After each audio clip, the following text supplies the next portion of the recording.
ഒരു 10-12 മിനിറ്റോളം ഒരു സ്ത്രീ അവിടെ അറ്റാക്ക് ചെയ്യപ്പെട്ടു, വെർബലി അബ്യൂസ് ചെയ്യപ്പെട്ടു. അതും ഇൻഫാക്ട് നിങ്ങൾ വീഡിയോയിൽ നോക്കിയാൽ എന്നെ സംസാരിക്കാൻ പോലും അവർ സമ്മതിക്കുന്നില്ല. I am the only woman in this place. இப்படி கத்துறாரு இவ்ளோ there is no woman here. I am being targeted.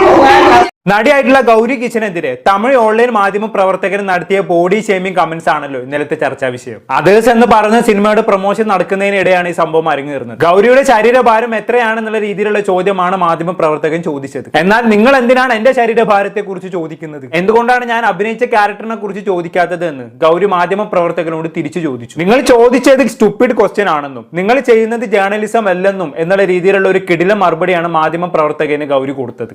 എന്തായാലും ഗൗരിയുടെ മറുപടി ആ മാധ്യമ പ്രവർത്തകനെ അസ്വസ്ഥനാക്കുന്നതാണ് പിന്നീട് നമ്മൾ കണ്ടത്. അയാൾ ഈഗോ കയറി ടെമ്പർ തെറ്റി. പിന്നീട് അങ്ങോട്ട് ആ മുറിയിലുള്ള മാധ്യമ പ്രവർത്തകർ മുഴുവനും ഗൗരിയെ വളഞ്ഞിട്ട് ആക്രമിക്കുന്നതാണ് കണ്ടത്. എന്നാൽ ഗൗരി തെല്ലും കുലുങ്ങിയില്ല, ഒട്ടും ഇമോഷണൽ ആയില്ല. ബ്രില്യന്റ് ആയിട്ട് ആ സിറ്റുവേഷൻ അവരെ ഹാൻഡിൽ ചെയ്തു. ഒട്ടും പതറാതെ തന്നെ തനിക്ക് പറയാനുള്ള കാര്യങ്ങൾ അവര് പറഞ്ഞു വെച്ചു. എന്തായാലും കൂടെ അഭിനയിച്ച നടിയെ ഇത്രയും ആളുകൾ കൂട്ടം ചേർന്ന് ആക്രമിക്കുന്നത് കണ്ടിട്ടും അതിലൊന്ന് ഇടപെടുകയോ അതിനെക്കുറിച്ച് സംസാരിക്കുകയോ ഒന്നും ചെയ്യാത്ത, മിണ്ടാതൊരു മൂലയിൽ കുത്തിരുന്ന ആ സിനിമയുടെ നായകനും സംവിധായകനും ഈ വർഷത്തെ ബെസ്റ്റ് വായകൾക്കുള്ള ഒരു അവാർഡ് കൊടുക്കണമെന്നാണ് എന്റെ ഒരു ഇത്. അത്രയും ആളുകൾക്കിടയിൽ ഗൗരി ഒറ്റയ്ക്ക് പൊരുതി നിൽക്കുമ്പോൾ ഇപ്പുറത്ത് പഴം വീങ്ങിയ പോലെ ഇരിക്കുകയായിരുന്നു രണ്ട് ആൺസിംഗങ്ങൾ. എന്തായാലും ആ വീഡിയോയുടെ ചില ഭാഗങ്ങൾ നമുക്കൊന്ന് കണ്ടോക്കാം.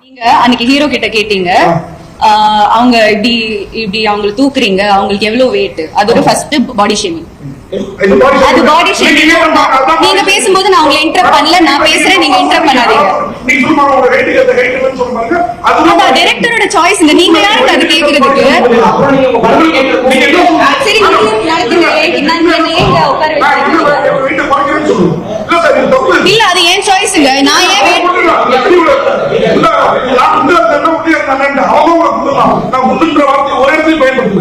அவங்க எவ்வளவு வெயிட்னா அது ஒரு ஸ்டூபிட் क्वेश्चन தாங்க.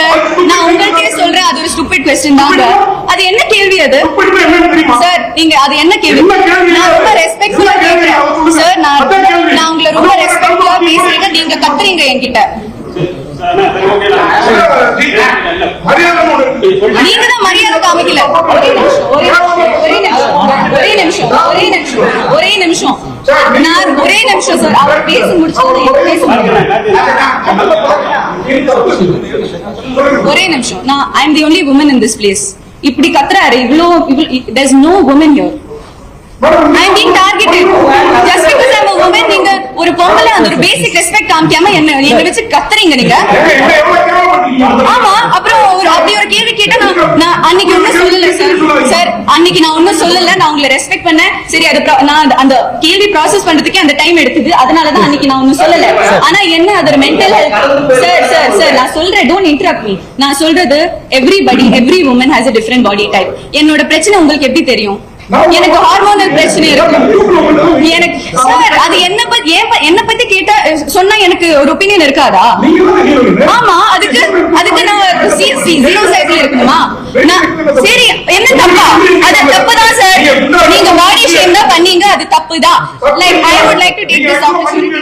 இல்ல நான் மன்னிப்புலாம் கேட்க மாட்டீங்க. ஹலோ சார், நீங்க தான் மன்னிப்பு கேட்கணும்.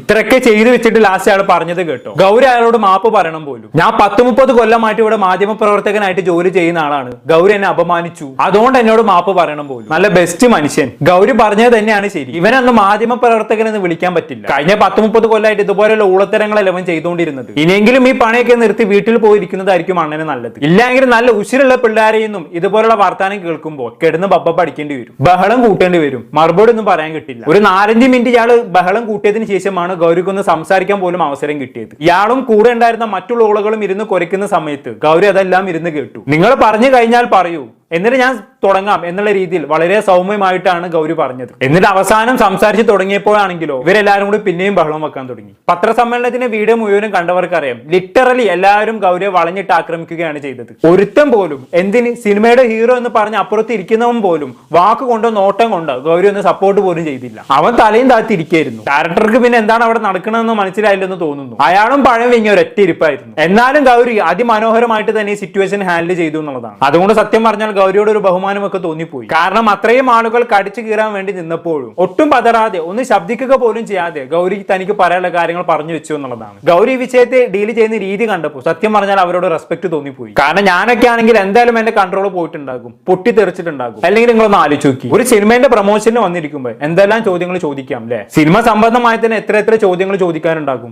എന്നിട്ടാണ് ഈ മഞ്ഞപ്പത്ര മൂളകൾ നായികയുടെ വെയിറ്റ് എത്രയാണ്, നായികന് നായിക എടുത്ത് പൊക്കാൻ കഴിഞ്ഞോ എന്നുള്ള ലെവലിലുള്ള തറ ചോദ്യങ്ങളൊക്കെ ചോദിക്കുന്നത്. ഇതൊക്കെ ഒരു 20 കൊല്ലം മുമ്പേ ആയിരുന്നെങ്കിൽ നല്ല കിടിലൻ ചോദ്യമാകുമായിരുന്നു. നായകൻ ചിലപ്പോൾ ഈ ചോദ്യം കേട്ട് പൊട്ടിച്ചിരിച്ചേനെ. പക്ഷെ ഇത് കാലം വേറെയാണ് മക്കളെ. സൗന്ദര്യം മാത്രമുള്ള നായികമാരല്ല ഇപ്പോൾ ഉള്ളത്, ബ്യൂട്ടി വിത്ത് ബ്രെയിൻ എന്ന് കേട്ടിട്ടില്ല. ഗൗരിയൊക്കെ ഈ കൂട്ടത്തിൽപ്പെട്ട ആളാണ്. ഇമാതിരി ചോദ്യം കൊണ്ട് ചെന്നാണെങ്കിൽ ചിരിച്ചോണ്ടിരിക്കില്ല, വിയർക്കും നിങ്ങളൊക്കെ. എന്തായാലും ഈ സംഭവങ്ങൾക്കൊക്കെ ശേഷം ഗൗരി മലയാള മാധ്യമങ്ങളെ കണ്ട് സംസാരിച്ചിട്ടുണ്ടായിരുന്നു. നമുക്കതെല്ലാം കണ്ടോക്കാം. ഞാൻ I was responding not reacting. അത് ഞാൻ എൻ്റെ എക്സ്പീരിയൻസിൽ ഞാൻ പഠിച്ചൊരു കാര്യമാണ്. എൻ്റെ emotions were taking over me. എനിക്ക് എൻ്റെ ബോഡിയിൽ നിന്ന് ഒരു ഹീറ്റ് ഫീൽ ചെയ്യാമായിരുന്നു. എനിക്ക് അത്രത്തോളം ദേഷ്യവും വെറുപ്പും, ഞാൻ എന്തുകൊണ്ട് why am I in this situation എന്ന് എനിക്ക് തോന്നിപ്പോയി. പക്ഷേ നമ്മളൊരു റെസ്പെക്റ്റ് ഉണ്ട്, നമ്മുടെ ഒരു ഡിഗ്നിഫൈഡ് ആയിട്ട് വന്നവരെല്ലാവരും അങ്ങനെയല്ല, അതും ഞാൻ പറഞ്ഞു. I am not generalising all the press. ഇതിലുള്ള ചിലവരുണ്ട്, എല്ലാ ഇൻഡസ്ട്രിയിലുള്ളവർ പോലെ തന്നെ. അതുകൊണ്ട് എനിക്ക് തോന്നുന്നത് ഒരു അറ്റാക്ക് മോഡ് ആയിരുന്നു. അത് എനിക്ക് some forces came over me. അല്ലെങ്കിൽ ഞാൻ ദേഷ്യം വരുമ്പോൾ കരയുന്ന ഒരാളാണ് ഞാൻ. പലവരും അങ്ങനെയാണ്, സ്ത്രീയാകുമ്പം അല്ലെങ്കിൽ എല്ലാവരും ഒരു ഇമോഷൻ ഓവർ ലോഡ് ആവുമ്പോൾ. പക്ഷെ എനിക്ക് എന്താണെന്ന് അറിഞ്ഞൂടാ. എനിക്ക് ദൈവത്തിനോടും നന്ദി പറയണമെന്നുണ്ട്. ഇങ്ങനത്തെ ഒരു സിറ്റുവേഷനിൽ എനിക്ക് ആ സ്ട്രെങ്ത് തന്നതിന്. I was able to give a voice to other woman.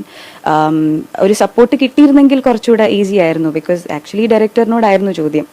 അപ്പോൾ ഈ ഒരു റീസൺ കൊണ്ടാണ് ഗൗരിയെ കാസ്റ്റ് ചെയ്തതെന്ന് പറഞ്ഞാൽ അവിടെ തീർന്നേനത്. So there are many ways to look at it. But at the same time അവരുടെ ഫസ്റ്റ് മൂവി ആണെന്നൊക്കെയാണ് എന്നോട് അത് കഴിഞ്ഞ് സംസാരിച്ചപ്പോൾ പറഞ്ഞത്. ഒരു എക്സ്പീരിയൻസ് ഇല്ലാത്തതിൻ്റെ ആയിക്കോട്ടെ, പക്ഷേ ഒരു 10-12 മിനിറ്റോളം ഒരു സ്ത്രീ അവിടെ അറ്റാക്ക് ചെയ്യപ്പെട്ടു, വെർബലി അബ്യൂസ് ചെയ്യപ്പെട്ടു. അതും ഇൻഫാക്ട് നിങ്ങൾ വീഡിയോയിൽ നോക്കിയാൽ എന്നെ സംസാരിക്കാൻ പോലും അവർ സമ്മതിക്കുന്നില്ല. എന്നെ സൈലൻസ് ചെയ്യപ്പെടുകയാണ്. ഇങ്ങനെ ടോക്ക് ഓവർ മീ അവർ സംസാരിക്കുമ്പോൾ ഞാൻ ഇൻറ്ററപ്റ്റ് ചെയ്തില്ല. ആ ഒരു കൾച്ചറോ ക്ലാസ്സോ ഞാൻ എക്സ്പെക്ട് ചെയ്യുന്നില്ല. എന്നാൽ പോലും ഒരു തരത്തിൽ അടിച്ചാക്ഷേപിക്കുകയാണ്. അയാൾക്കത് ഫണ്ണി ആയിട്ട് തോന്നിയതോ അയാൾക്കത് അങ്ങനെ തോന്നിയതോ അത് എനിക്ക് ഒഫെൻസീവായിട്ട് തോന്നാൻ പാടില്ലേ? Imposing on other people's thing is really not fair. അതെ, അതത്രേ ഉള്ളൂ. അയാൾക്ക് ഫണ്ണായിട്ട് തോന്നിയെന്ന് കരുതി എല്ലാവർക്കും അങ്ങനെ ആവണമെന്നുണ്ടോ? പ്രത്യേകിച്ച് ഗൗരിയെ കുറിച്ചുള്ള ചോദ്യമാകുമ്പോൾ ഗൗരിക്ക് അത് ഒഫെൻസീവായി തോന്നിയാൽ ചോദിക്കാൻ പാടില്ലേ? നമുക്കൊരു വിഷയം വരുമ്പോൾ നമ്മളല്ലാണ്ട് വേറെ ആരാ ചോദിക്കുക? ഇവിടെ ഈ വിഷയത്തെ കുറിച്ച് ഗൗരി ചോദ്യം ചെയ്തതായി എല്ലാവർക്കും ഒരു പ്രശ്നം. ആ മാധ്യമ പ്രവർത്തകർ അങ്ങനെ ഒരു ചോദ്യം ചോദിച്ചതിൽ ആർക്കും ഒരു കുഴപ്പമില്ല. ഈ ചോദ്യങ്ങളൊക്കെ കേട്ട് ഗൗരി മിണ്ടാതിരിക്കണമായിരുന്നു, ഇല്ലെങ്കിൽ പൊട്ടിച്ചിരിക്കണമായിരുന്നു. എന്നാൽ എല്ലാവരും ഹാപ്പി ആയേനെ. അതാണല്ലോ എല്ലാവരും എക്സ്പെക്ട് ചെയ്യുന്നത്. പെണ്ണാണോ എന്നാൽ നീ ഒന്നിനെ കുറിച്ച് മിണ്ടരുത്, പ്രതികരിക്കരുത്, ക്യൂട്ട്നെസ് ഇട്ട് ഇരുന്നാൽ മാത്രം മതി എന്നൊക്കെയുള്ള രീതിയിലുള്ള നിലപാടുള്ള ആൾക്കാർ ഇപ്പോഴും ഉണ്ടല്ലോ എന്ന് ആലോചിക്കുമ്പോഴാണ്. എന്തായാലും ബാക്കിയുടെ നോക്കാം. ഒരു ഡിസ്റ്റേസ്റ്റ്ഫുൾ കമന്റ് ആണ് അത്, ഇൻഅപ്രോപ്രിയേറ്റ് ആണ്. നമ്മുടെ ബോഡി നമ്മുടെ ചോയ്സ് ആണ്.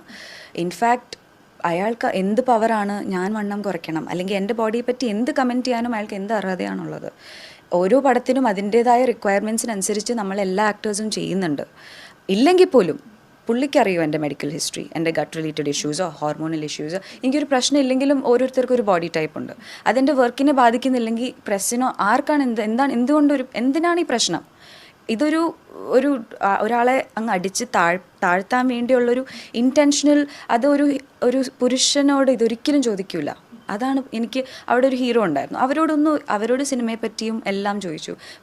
അതെ, അത് വളരെ കറക്റ്റ് ആണ് ഗൗരി പറഞ്ഞത്. ഒരു നായകനോട് ഇമാതിരി ചോദ്യം ചോദിക്കാൻ ഒരു മാധ്യമ പ്രവർത്തകനും ധൈര്യം ഉണ്ടാകുമെന്ന് തോന്നുന്നില്ല. നിങ്ങൾ തടി കൂടിയല്ലോ, അല്ലെങ്കിൽ വയറ് ചാടിയല്ലോ, അല്ലെങ്കിൽ മുടി നരച്ചു പോയല്ലോ എന്നൊക്കെ ആരെങ്കിലും നായകന്മാരോട് ചോദിക്കുന്നത് നിങ്ങൾ കേട്ടിട്ടുണ്ടോ? അല്ലെങ്കിൽ നായകൻ ഇരിക്കുന്ന വേദിയിൽ നായികയുടെ അടുത്ത് പോയിട്ട് നിങ്ങളെക്കാളും 3 ഇരട്ടി പ്രായമുള്ള നായകനുമായിട്ട് പ്രണയ രംഗങ്ങൾ അഭിനയിക്കുമ്പോൾ എന്ത് തോന്നിയെന്ന് ഏതെങ്കിലും മാധ്യമ പ്രവർത്തകൻ ചോദിക്കാറുണ്ടോ? അങ്ങനെ ചോദിക്കുകയാണെങ്കിൽ ചോദിച്ചത് അയാൾക്ക് ഓർമ്മ ഉണ്ടാവും. നായകന്റെ ഫാൻസാർ അയാളുടെ 30 കൊല്ലത്തെ തഴമ്പിൽ ചട്ടകം വെച്ച് പൊള്ളിക്കും. എന്ത് പറയാനാണല്ലേ? നമ്മൾ തന്നെ എത്രയോ തവണ ബോഡി ഷേമിങ്ങിനെ കുറിച്ച് സംസാരിച്ചിരിക്കുന്നു. പക്ഷെ ഇതിങ്ങനെ അവസാനമില്ലാതെ ഇങ്ങനെ തുടർന്നുകൊണ്ടേയിരിക്കുന്നു എന്നുള്ളതാണ്. എന്തായാലും കൂടുതലൊന്നും ഞാൻ പറയുന്നില്ല. ഇനി ഈ സംഭവത്തോടെ ഗൗരിയുടെ സിനിമാ ജീവിതത്തിന്റെ ഭാവി എന്താണെന്നുള്ളത് കണ്ടു തന്നെ അറിയാം. ഇനിയിപ്പോ അവസരങ്ങളെല്ലാം കുറയാനുള്ള സാധ്യത നല്ലോണം കാണുന്നുണ്ട്. അങ്ങനെയാണല്ലോ സാധാരണ സംഭവിക്കാറ്. എന്തായാലും കണ്ടു തന്നെ അറിയാം. എന്താണെന്ന് കേട്ട് നിങ്ങൾക്ക് തോന്നുന്നത് താഴെ കമന്റ് ബോക്സിൽ രേഖപ്പെടുത്തുമല്ലോ. അടുത്തൊരു ടോപ്പിക്കുമായി വീണ്ടും കാണാം.